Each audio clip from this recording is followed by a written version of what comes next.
జై గణేష. ఓం శ్రీ గురుభ్యో నమః. అందరికీ నమస్కారం అండి. ఈ వీడియోలో గురు పౌర్ణమి యొక్క విశిష్టను తెలుసుకుందాము. ఆషాఢ శుద్ధ పౌర్ణమిని గురు పౌర్ణమి లేదా వ్యాస పౌర్ణిమ అంటారు. మనకు అన్ని వేదాలను, గ్రంథాలను, జ్ఞానాన్ని ప్రసాదించిన వ్యాస మహర్షి జన్మించిన రోజును గురు పౌర్ణమి అంటారు. అసలు మనకు జీవితంలో గురువే అన్నిటికీ కారణం. మనకు ఏం కావాలన్నా అనగా జ్ఞానము, విద్య, ఉద్యోగం, ఆరోగ్యం, ఆనందం, సంపద ఏది కావాలన్నా మన జాతకంలో గురువు అనుగ్రహం ఉంటే అన్నీ మనకు లభిస్తాయి.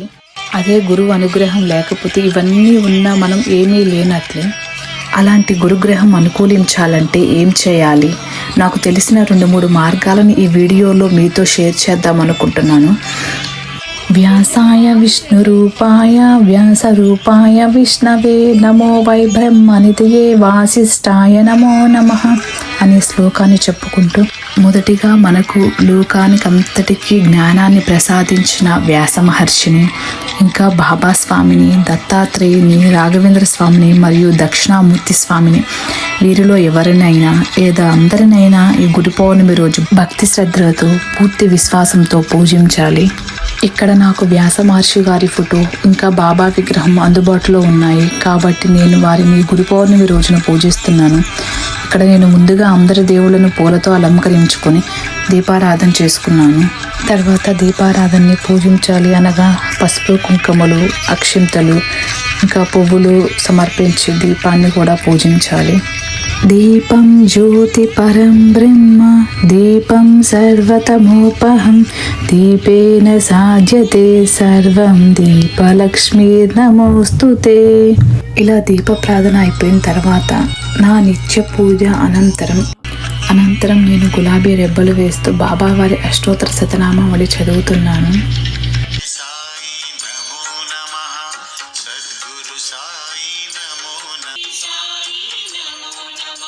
ఇంకా గురుగ్రహం అనుగ్రహం కోసం నాకు తెలిసిన 2వ మార్గం, ఇవన్నీ చేస్తేనే గురుబలం వస్తుందా లేకపోతే రాదా అంటే వస్తుందండి. ఎలా అంటే గురువుకి ఇష్టమైన పనులు చేసినా గురుబలం వస్తుంది.